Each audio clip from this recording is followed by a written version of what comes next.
Today, I'm going to be passing around the guest book for the annex if everyone would please sign in.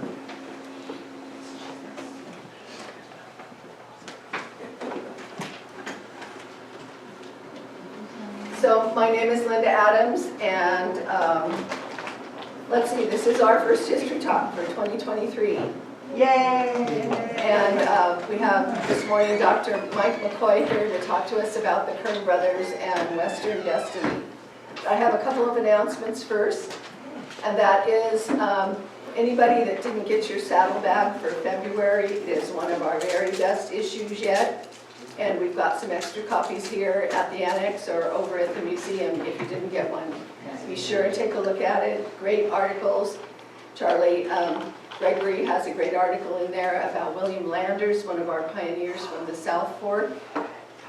And lots of other great articles and information, and more of our historic photos showing up every month in our saddlebag. So be sure and take a look at your saddlebag and let us know if you need a copy. So our next history talk is not going to be for 2 months. It's scheduled for April 17th, and it'll be either here at the annex if the weather's not very agreeable, but if the weather's nice, we'll be back over in the PAC station behind the museum. We've really enjoyed using that space over there for the last year or so, off and on. And that's going to be an unusual talk about the unsolved murder case of Earl Warren, who was Chief Justice of the Supreme Court. His father, 15 years earlier, had been murdered in Bakersfield, which is where Chief Justice Earl Warren had grown up. And we'll have forensic investigator Greg Laskowski and Chris Livingston from the Historical Research Center at Cal State Bakersfield as our speakers. So put that on your calendars. It'll be in the saddlebags between now and then for April 17th. But for today, we have Dr. Mike McCoy talking to us about the Kern Brothers, for whom, of course, as you know, Kernville, the Kern River, and Kern County were all named. Dr. McCoy has been for the last 5 years or so the executive director for the Kern County Museum in Bakersfield, has made lots of improvements, including more than 40 projects completed, and several new exhibits opened. So without further ado, I'll go ahead and ask Dr. McCoy to come up. And we're going to test his microphone as he starts speaking here. Okay. Well, thank you. Now I've got stage fright. I've never seen so many good-looking people in one room, you know. So I'm Mike McCoy. I kind of got into the museum business through the back door. I grew up in a little resort city on the coast called Oildale. I don't know if you've ever heard of it. But anyway, I had an impoverished childhood, which I think was wonderful. My dad was a dust bowler out of West Texas. Came to California with a 5th grade education and $22 in 1935. He was a tall, good-looking man, very handsome. That's where I get my good looks. And anyway, he landed in Kern County, and then he picked oranges in Mettler and slept in a car with his brother, and then they went to LA, and he worked 3 full-time jobs for 2 years without a day off. Worked for Bethlehem Steel, General Motors, and then the Australian Wool Company as a stevedore. And basically had 2 hours, slept 2 hours a night. So that was my father, but he had courted for 10 years a young woman in Texas, and that was my mother. And she had a bachelor's degree. So I had that split household, this hard-working, uneducated, you know, feisty little Irishman, and then this college-educated debutante. And that was my upbringing. So even though we grew up without a lot of money, my dad was a day laborer for oil companies. My mom insisted we go to college. So I went all the way through a doctorate at UC Santa Barbara. But having said that, my whole career for 4 years was in education. And I was a school superintendent at the end for 10 years. And high school principal, had all those awful jobs you have to have. Freshman football coach and all that. But coming through all of that in my entire life, I'd always been passionate about history and museums. And I looked back in 8th grade and it said, what do you want to do when you grow up? And I said, I want to be an archaeologist. And I was a reader. You know, my bachelor's was in English literature from the University of California. So I was always a reader and a thinker, and really a fat little bookworm, if you want to know the truth, and a mama's boy. But having come up that way and having that interest, even when I was a school superintendent, a school administrator, I was hidden museums. And so when I was superintendent out in Muir, I got married to a girl who's had roots in this community. I'm Ted and Robin Little's son-in-law, so I married their daughter Susie. And anyway, having said that, I was put on the board of the museum on the board of directors, and they always have a school superintendent sitting on their board. And so I was on the board, and then I got ready to retire. I asked, can I still be on the board? And they said, we've had 5 directors in 3.5 years. They kept hiring these guys from Los Angeles with all these great ideas, and something would always go wrong. And I think the thing that I believe in, and I think you'll all agree, is if you're going to do something, it's good if you've got some roots and some history with whatever you're going to do. And I was a volunteer at the Kern County Museum when I was in 8th and 9th grade. My mother and dad were in the Kern County Historical Society. I looked back at my little high school resume when I was applying for scholarships, and it said Kern County Historical Society on my resume in 1973. So coming into this job was a natural. The other thing that I had done in my life is that I had been a passionate restorable buildings. And I'm a carpenter, plumber. I'm not an electrician. I found out when I burned a house down in East Bakersfield. But anyway, I did try it. But I can roof, I can paint. My current wife Susan was a commercial painter too. She painted while she was raising her kids. So I came into this job having built schools, stadiums, swimming pools.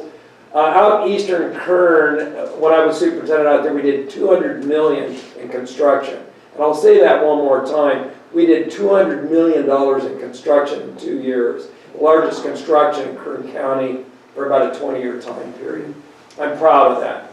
So anyway, now one other apology I'll make today. I was in an unheated farmhouse in Tuolumne County last week on a research project. It was snowing outside, and there was no heat in the building. So all night I saw my steam coming out of me, so I lost my voice last week. So I'm just now able to talk a little bit. All right, so like all of you, growing up in this valley, growing up in this county, being part of this, you wonder about the name Kern. And you've heard bits and pieces. Edward Kern, better known as Ned, was a young, red-headed map maker, and he came out on Fremont's 3rd expedition, and Fremont split the expedition. Fremont went north, and then he sent Kern and Walker through Walker Basin, and then the Kern campsite, of course, here is under Lake Isabella now. And then they went on down to the valley, and then they joined up at Sutter's Fort. And then the 3rd expedition that Fremont had was good in a lot of ways and also disastrous because of the political stuff. I often call Fremont the F word, because just unbridled ambition and extreme narcissism.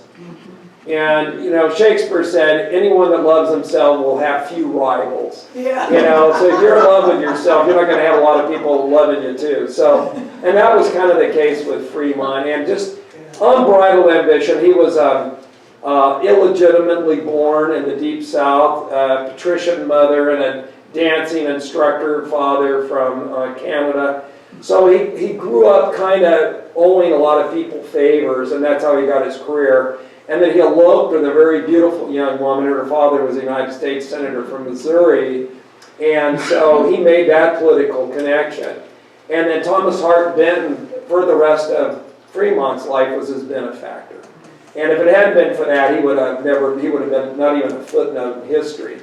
But he had that congressional backing for those expeditions, the first 3 expeditions. But that soured. He got court-martialed for insubordination. Had a rough patch, and so to put that 4th expedition together, Thomas Hart Benton brought in private investors. So most of the guys that I'm going to talk about the 4th Fremont expedition today, all 3 Kern brothers were on that expedition.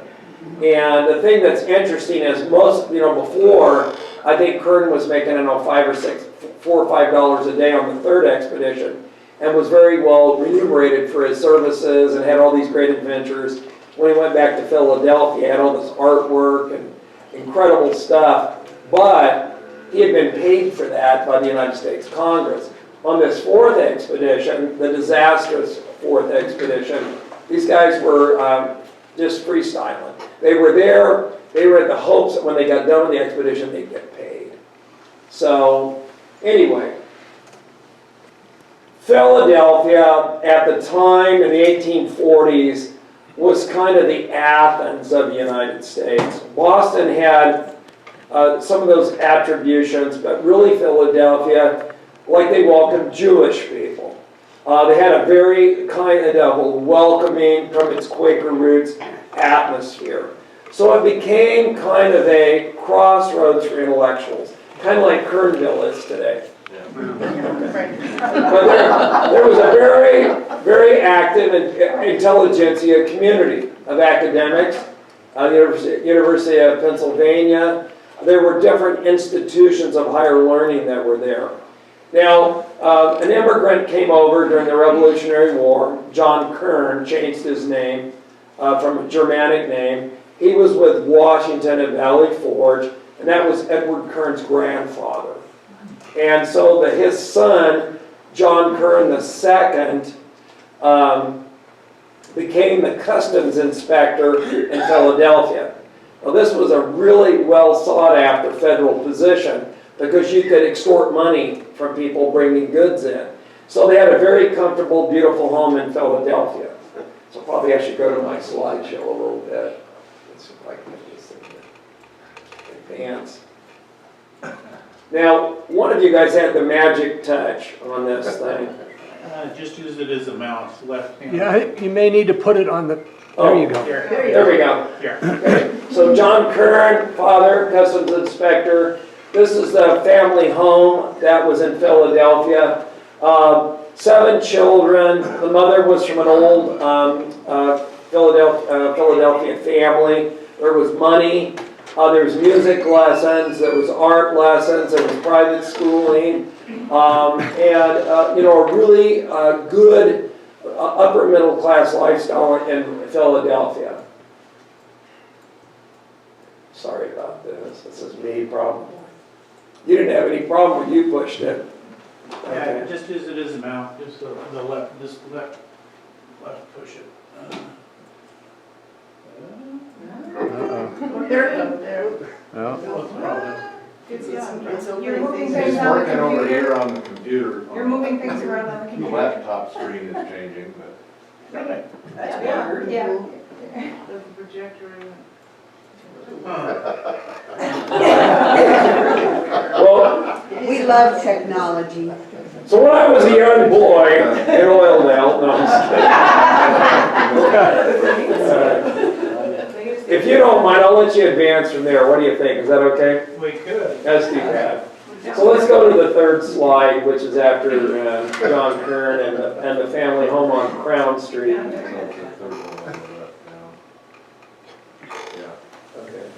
It's amazing how we've become so connected to our technology, isn't it? You know, I was talking to a guy last night I hadn't seen in 50 years, and we were passing our cell phones back and forth, showing each other pictures. You know, because he couldn't believe I was actually married and everything. And tea. We were Oildale buddies growing up. But anyway. So anyway, Philadelphia was what I would call kind of a center of intellectual activity, and a crossroads. And the Kern family lived 1 block away from the Franklin Institute, and right there's your arrow on the bottom left. A little bit. Are we getting warmer? No, left. Right, no. One more. Yeah.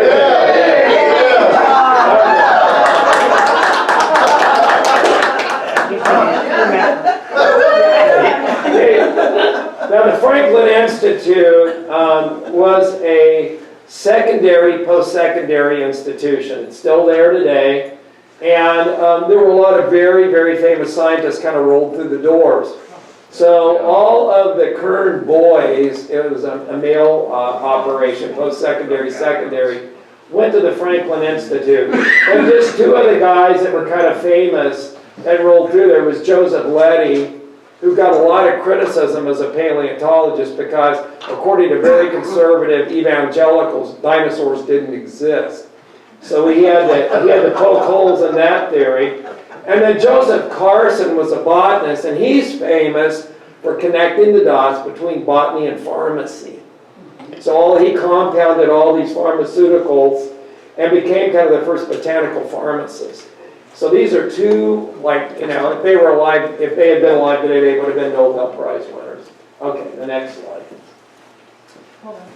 Now there's 4 or 5, you know, Kern Brothers. John, the oldest, didn't go on the expedition.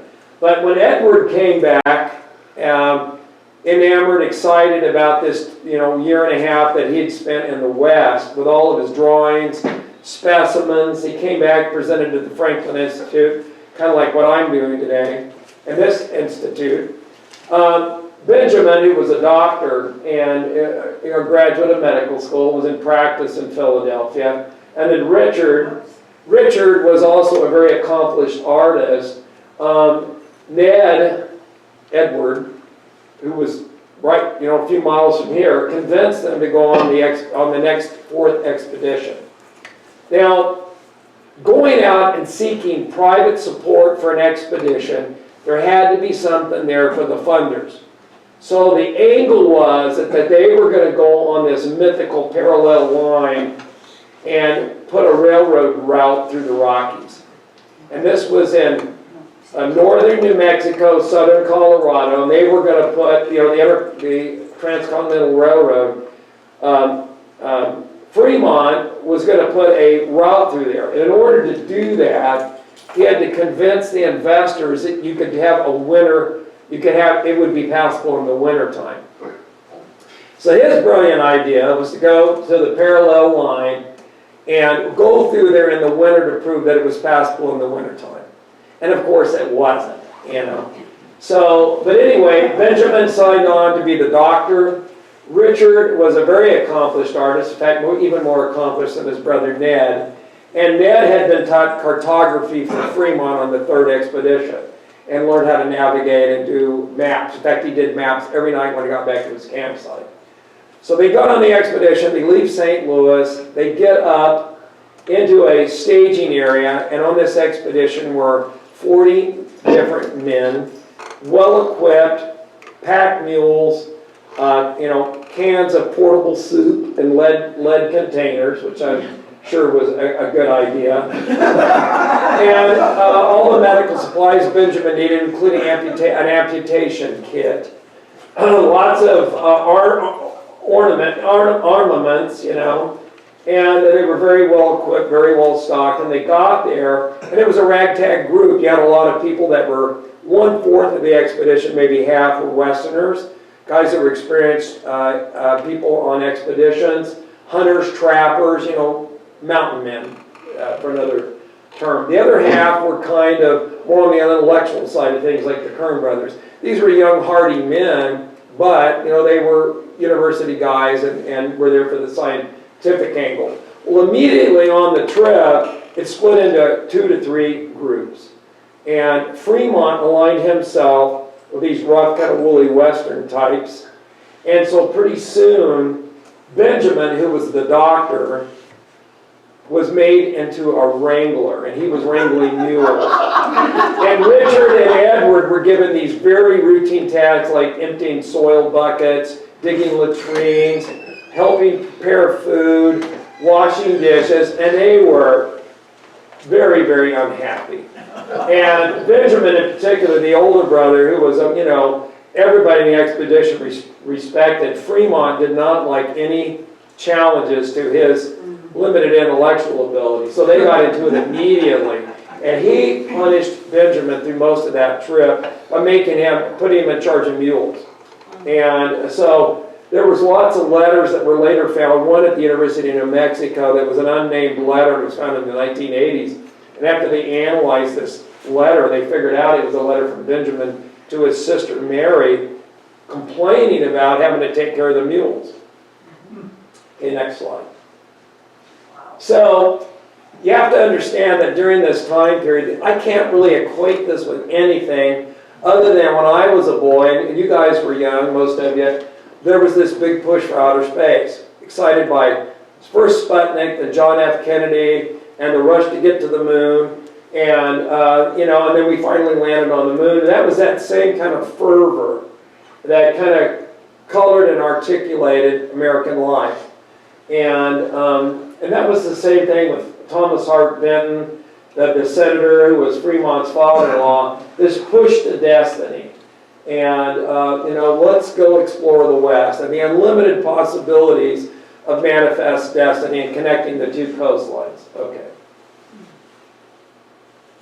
So on the third expedition, I'll just touch on briefly, this is when Fremont made 3 expeditions. The third one, which is relative to us, is when Walker and Kern actually came through this community. And these are some examples of some of the artwork that Ned Kern did on the trip. Again, they got entangled in military and political issues with the Mexican-American War in Mexico. Basically, having the Bear Flag Revolution. But that's another lecture. Okay, let's go to the next slide. So that Talbot was the leader of the group that came through here. And Kern and Walker came through here, and I think that's Walker down on the bottom. Talbot was a young, very capable military man who died very young of disease. But they came through here, and again, that colored the 4th expedition because it had been successful on a certain level, but not on a political level. Okay, next slide. Again, I talked about the intrigue. That was actually the signing of the settling the California issue, and this becoming, and then of course with the gold rush, that ended any kind of idea of Mexican or Spanish aspirations in California. Okay, we'll advance. So the Kerns had established offices on Filbert Street, and in their offices Benjamin had his medical offices on the ground floor and was seeing patients, a very popular doctor. And on the 2nd floor, Richard had set up a gallery, an atelier, a workshop for his artwork. So when Ned came back from his 3rd Fremont expedition, he went in there and began teaching art and doing drawing and that kind of thing. And on the bottom right is one of Ned Kern's drawings of Sutter Fort, and on the top again is an Indian image from his travels in the West. Okay. And so it was 35 men, 150 mules, and they left St. Louis in the fall of 1845 to look for a southern trade route through the Rocky Mountains. And this was Fremont saying that he couldn't get Congress to support this. And he had taken many of these men on the 2nd and 3rd expeditions. Okay. And the Kern Brothers immediately, like I said, were kind of the whipping boys for Fremont. And he said, "He has broken faith with all of us. Our situation suddenly changed to that of muleteers. This, you can believe, was cutting to our dignity. You know, too, that flattery is certain not a part of any Kern. In other words, they flatter me. These are real humble, grounded, intellectual men. That Fremont delights to associate among those who are his inferiors." So he had a group of sycophants gathered around him telling him how wonderful he was. So that by then that's had really split. Okay. And so they were up there, they were getting ready to stage, they were getting ready to go up into the mountains, and all of the local guides told them not to do it. And they refused to go. And I'm trying to remember, my brain's rattled. But I think, people like Kit Carson, different folks advised them not to do this, that it was insanity. And finally, they found one old eccentric who rode with his, he would mount his horse like a jockey with his stirrups up, hip high. He would paint his face in different colors of paint. He was married to this beautiful princess, Snake Indian princess, and she was so beautiful he wouldn't take her out in public, and they had like 6 children. And that was old Bill Williams, and he was a real eccentric. And he was, desperate for money, so he agreed to sign on and be the guide for the trip, to lead them through the mountains, and he thought he knew a path that they could get through. And they were leaving in late autumn to go into the mountains. Wow. Okay, next slide. And then Bill Williams later said in a journal, "I'm going to go one way, Fremont the other, and right here our troubles will commence." And then Kern said, "The deep snow of today should have warned Colonel Fremont of approaching destruction. But with the willfully blind eyes of rashness and self-conceit and confidence, he pushed on." So they went up into the mountains. They immediately, with all the mules, there was no forage. So go to the next slide. So at this point, the mules began to eat each other's tails and manes. Oh, wow. Our noses bled, and we became stupid from the cold. These were days of horror, desolation, and despair. And even Fremont, who never ever admitted a mistake, said later, "We were overtaken by sudden and inevitable ruin," he wrote to his wife.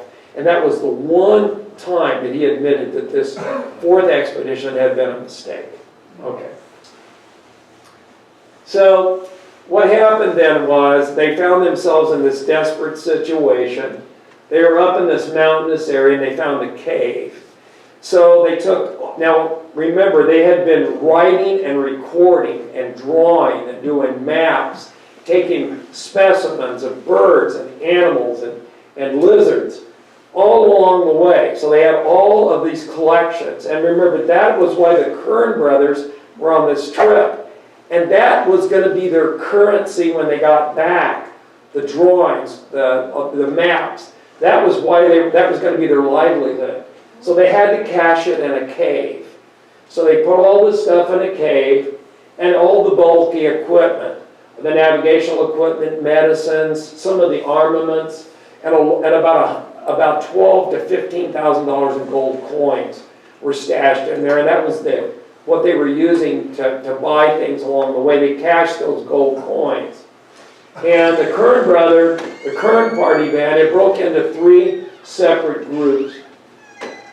So the Kern party, kind of the intellectual group, there were the 3 Kern Brothers and then 3 other men. One another cartographer and artist split off, and they went into a cave to survive. And Fremont and Alex Godey, or Godet, and 3 others left for Taos, New Mexico to get help. And another party, a group led by a guy named King, split off earlier with old Bill. So then they were now in 3 groups, and they split their expedition up. And the Kern Brothers essentially retreated with no provender, no food, basically to die, to starve to death. And Godey, and I always forget to tell you this, but this is important. If you ever go to downtown Bakersfield, there's an area down there called Central Park. It's kind of become kind of a homeless encampment, but it's a beautiful park. Well, if you go to Central Park down on 19th, 18th Street, and the Bakersfield Museum of Art is part of that park, that was, later on, that was Godey's farm. He came there and retired there in the 1860s and 70s and lived there. He ends up being the hero of this expedition, by the way. And again, this is a sideline, I'm off on a tangent. Godey was in his 70s, had been through hell in his life, he had this nice farm, and his friend said, "Let's go over to Los Angeles and go to the circus." So he got in a wagon, they went over to Los Angeles in 1875, in the 70s, to see the Barnum and Bailey Circus or something, and he went over and had to have his, picture taken by a lion, and the lion scratched his hand. He died a week later in a Los Angeles hospital of blood poisoning from getting scratched by an African lion. But anyway, that's a tangent, but that's Alex Godey who was on this trip. He ended up dying in Kern County. He's buried at Union Cemetery. Okay, next slide. So coming out of the San Juan Mountains bound for Taos, Fremont ran across Old Bill. And there was this good-looking young hunter, a well-educated fellow named King, and King had gotten married the week before they left on the expedition to his sweetheart, and on the trip, so they sent King and Old Bill off first, and they never came back. So Fremont went off to find them. They found them. King had died, and the other guys had eaten his body. So that was cannibalism that was on the trip. And of course, I said, I used to say with Fremont, if you can get, unmarried birth into the lecture and cannibalism, you're doing really good. You guys really got it today, So you got illegitimate birth and cannibalism in one lecture. So you guys you won the bonus. But that said, the men were unrecognizable. They couldn't even recognize them. They lost so much weight and everything. And they'd eaten Henry King. Okay. So now the Kern party is back, and they moved out of the cave into a grove of trees. And Kern, the doctor, said, "One day I lay down in the shades of death, were stealing gradually over me, and the others covered me with their blankets.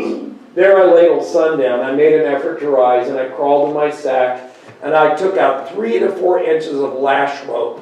This was like manila rope. "I put a little spoonful of sweet oil on it. I ate it, and the next morning I felt refreshed." So he was eating some rope to keep himself alive. Okay. So they're in their grove of trees. They've all decided they're going to die, and they're together, the 3 Kern brothers and these 3 other guys. One of whom was a young Mexican who just took off all his clothes to the nude and walked off and was never seen again. And that's, when you get hypothermia, that's a thing to strip off your clothing. And another guy also died while he was waiting, they heard, anyway, Ben Kern was out relieving himself, and he looked across the river and he saw a man on horseback, and it was Alex Godey. And Godey had come back with supplies and 2 horses to look for them. And Fremont had told him not to go, that they were lost, just forget about it. But he came back because he liked the Kern brothers, and he found them.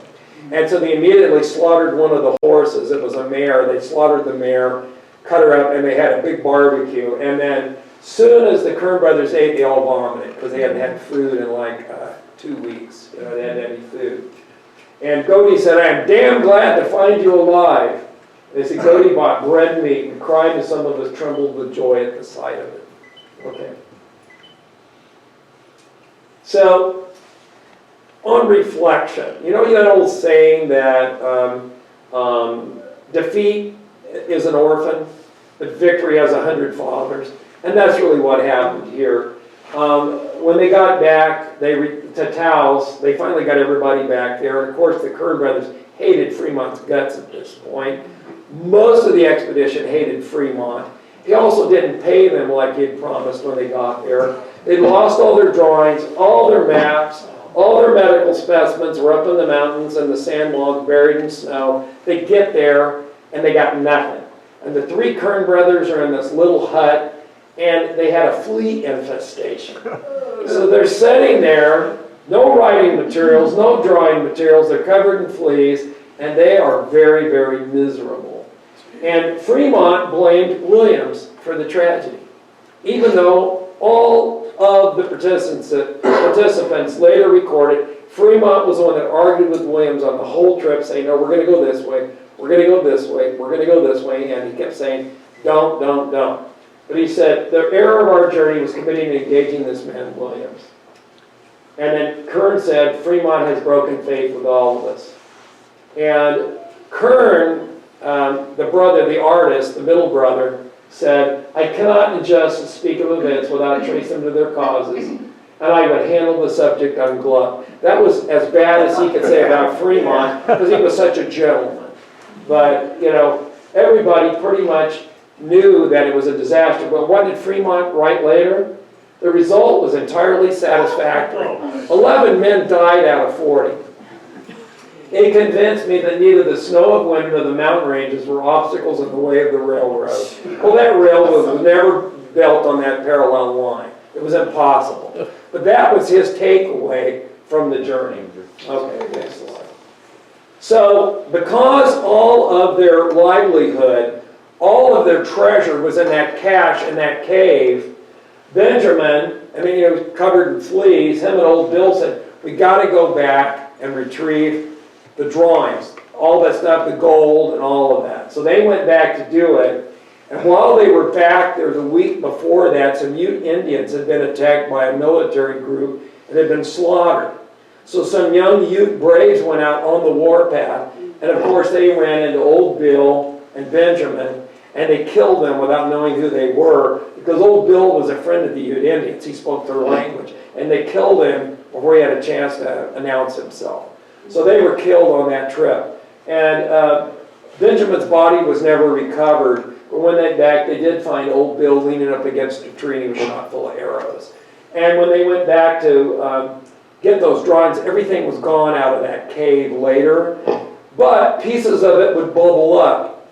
So you're there at a trading post, and Santa Fe, you know, and you got a little trading post, and some guy, Indian, comes in and wants to trade you some maps for some firewater. That's the kind of thing that happened. So this stuff dribbled and drabbed in over the years, bits and pieces of that. Of course, the gold coins never surfaced, you know.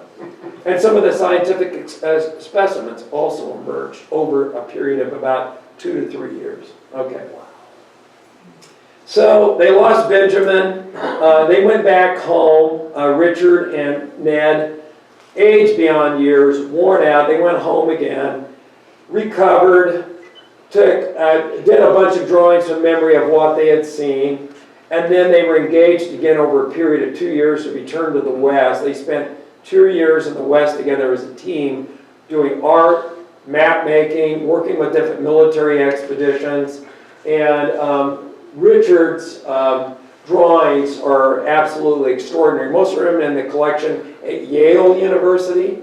Yale has most of these pieces. A lot of the maps are in different places, including the Kern Valley Museum in Kernville, California. There's a Fremont map. Do you guys know that, right? Yeah. I'll bring it out later. Okay. So the stuff's kind of sprinkled around. Now this is wonderful. A couple retired, and they thought, wouldn't it be great, everybody thinks it's a great idea before they do it, wouldn't it be great to open a bed and breakfast? We're retired now. Won't that be lovely? So they bought this old dilapidated hotel in Pennsylvania, and it had been owned by the same family for about 4 generations. Turned out they were nieces and nephews of the Kern Brothers. Had opened this thing, and they'd had this hotel for, I don't know, 70, 80, 90, 120 years. I'm making all this up. But anyway, couple buys it in 1979. We're going to retire and open a bed and breakfast. So while they were in the basement, kind of restoring things, they pulled up the floorboards. All of Ned's Kern's diaries were in the floorboards of the hotel. So that's why we know all of this. And so the Yale Library, it got those diaries, and there, all the maps and all that, and they were in the floorboards in 1975 of this hotel. Wow. So that was extraordinary. And then also in the 1980s, a young graduate student was working in a room much like the beautiful archive you have in there, and they had this mystery letter, and he went through it, analyzed it, did a full analysis on it, and found out that was a letter from Benjamin to his sister Mary Wolfe. And that's why we have the descriptions of Fremont and all that. And that was in the 1980s. Wow. So you can think about how important the archival work is you're doing here and that we're doing at our museum. You never know what's going to bubble up. Okay, so next slide. So Richard went on, he and Ned were in the Southwest. They were in the Navajo country, Arizona, New Mexico, working. And so they went up to do the Gunnison, Canyon River in Colorado. And Gunnison was the young captain of the expedition. And again, they were attacked by Indians and massacred. So Richard died on that trip. And they did recover his body, but he was killed on that trip with Gunnison. So Ned then returned back to Philadelphia. He was almost 40 years old, late 30s, never married. Now, Ned was an epileptic, and through most of his life, it was in control, but as he got older, his seizures became more pronounced and more dangerous. But he still went on several sea expeditions to the Orient. So he went to Japan, parts of southern China, and did map making, cartography, and art. And so these are some examples of China and Japan, and that was one of the ships that he traveled on. So he literally went all over the world as an artist. And then one day, when he was around 40, 41 years old, his birthday's in dispute, he died of a seizure in Philadelphia. And basically died in bed after having this extraordinarily adventurous life. Okay, next slide. And there was a poem, and the Kern Brothers were linguists, especially Richard. He spoke several languages. And he translated this German poem. And it said, and when he was leaving on that fourth expedition, he said, "Wind to the land where the citron flowers blooming, the swan speeds its southwardly flight. When the red of the evening in the far west is sinking, and though the deep woods steal the shadows of night, then doth my heart with deep grief complain, that never, ah never, shall I see thee again. Parting, ah parting, parting gives pain." And he wrote that letter from a German translation to his sister before he went on the fourth expedition. And then, of course, he did return home later after that expedition. So that's how I'm kind of in things. But the thing I want you to know, I think all of us in our lives have had opportunities for adventure, travel. I did in my life. I grew up in this little house in Oildale. And I ended up being a journalist in West Africa. I didn't communicate with my mother once for 3 months when I was in West Africa because that was before the internet. I went to the American consulate and we did a telex. We couldn't even make a phone call to let her know I was alive and doing well. And I came home, from that trip. And my mother and dad met me at the airport line. They were weeping and I was 30 pounds lighter, I didn't even think about my mother and father the whole time I was gone. I didn't know, I hope mom and dad are okay, but I was too busy having an adventure. Then my brother, I have a younger brother named Matthew, he was a food guy, he worked for a food company. But as a young man, he got on a schooner in Hawaii and sailed to go sail around the world. And he was gone for 2 years. Well, the ship lost its radio transmission in the Sulu Sea, and for 2 months he was lost at sea. So from Halloween in 1983 to January 1st, 1984, my mother and father thought he was dead. And then the Red Cross in Cebu in the Philippines sent them a telegram, this is how long ago this was, saying he was alive. And then he telegrammed them, "I'm alive, I'm doing great. Now I'm going to China, I'm going to hitchhike across China." And that was before that, when you still had the Iron Curtain. He didn't come back for nearly a year. My poor mother and father, he never even thought about what he was putting them through. And I thought, then I have 2 daughters, and I found out one of my daughters with a boyfriend rode a motorcycle across South America. And I knew she was studying over there, she was going to school, and I was getting emails, but I didn't know she was on the back of a motorcycle, going across, South America. So, and then my younger daughter was in Argentina for a long time, working in a rural school, riding a horse to work and stuff. And I was worried to death the whole time. I never thought about the poor old gray-haired daddy. So when I think about the Kern brothers, I always think about Mr. and Mrs. Kern that were alive. I think John died, the father died before the expedition, but the mother was alive through all of this. So anyway, all right, that's my story and I'm sticking to it. Some of that was true. Check. What expedition was it that Kern matched Kern County? That would have been the third expedition. Third? Yeah, that's where he got involved in political intrigue. Sutter's Fort, the Donner Party, he didn't act fast enough. Right. And he also had that Sutter Kern massacre where they killed some, I think it was the Klamath Indians, that was awful. They killed women and children. So, but that really sullied everybody's reputation, that third trip. But then they came south through San Joaquin and They came through Walker Basin. I'm looking at Diana because I'm afraid to say anything now. There's so many historians in there, but they came through here and down to the San Joaquin Valley, and then they went up to join Fremont at Sutter's so Fort. they came through from the east and then went north. Diana? They came through, the campsite is under Lake Isabella. Yeah, right. They call it the Kern campsite. And there is a plaque there. Yeah, Did they and come through the Owens Valley? They came south through the Owens Valley and then over Walker. then over Walker Pass, and then they camped purportedly to meet Fremont there at the Forks. And Fremont never showed. And then they struck north, went into the valley, struck north, and found him. At Sutter's Fort Yeah. in Sacramento. Yeah. Now, what's funny, Ron and I took a trip to Prescott, Arizona, and of course, Fremont had been governor of Prescott, of Arizona rather, and his Territory. his governor's mansion is there. And so we're touring the mansion. And the woman at the mansion, the docent, said that Fremont and Kern got lost. And that Fremont knew what he was doing. Kern and Walker got lost. Yeah, you bet. And I went, I don't no. And, you know, and I do tours at the museum all the time, and the worst thing that could happen happened yesterday, where I had a real bona fide historian on the tour. And he looks at me, did Abraham Lincoln really live in this cabin in the Pioneer Village? He started calling me on the creative, hyperbole I was given on the tour for entertainment purposes. And he started, are you sure that is really? And I said, oh, I better be really, I gotta go back to the script, I gotta quit making stuff up. And I was giving this lecture where I looked over, I kept looking at Dinah's eyebrows, see if they were gonna go up or not. Okay, yes, sir.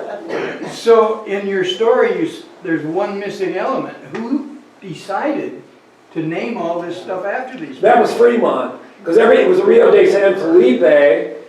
And what they did was they anglicized everything on the trips. He had Walker Pass was something else. The Rio San Felipe was turned to Kern River. And that was Fremont anglicizing everything to get rid of that Mexican-Spanish influence. And that was very common. And the coastal cities stayed because of the mission system. I'm sorry. Anyway, that was the Rio San Felipe, now it's Kern River. I just can't believe a young 23-year-old redhead with fleas. All this wonderful stuff's named after this guy. But getting to know Ned Kern, he's a guy that I would like to hang out with. Yeah. He was a character, he was a practical joker. He was the guy, everybody sitting around having coffee, and he goes, there's a frog in your coffee cup. Yeah. He was that guy. And he was, young, and he was the youngest, kind of redheaded, just a real character. And kind of a Lothario on the trip too with the Indian girl. That later changed. He didn't marry, but he had quite a few Indian girlfriends on the trip, and he was kind of a character. And then Benjamin was a serious, solid older brother.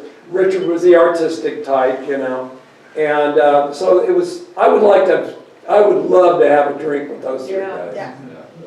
Yes, sir. I heard years ago a story that one of the expeditions, they brought along a mountain howitzer, Fremont did. Yep. And he had to leave it somewhere. And somewhere, supposedly in the Sierras, is this mountain howitzer. That's on the third expedition, and that is true. And so that's up there somewhere. Well, I'm sure somebody in this room will find it. This is that group. Yeah, The capabilities there. All right, any other questions? Well, I hope I haven't bored you too much. I apologize again for my voice. If I hadn't been in that old farmhouse last week, I would have sounded like a Shakespearean actor. That's a great story. Well, thank you.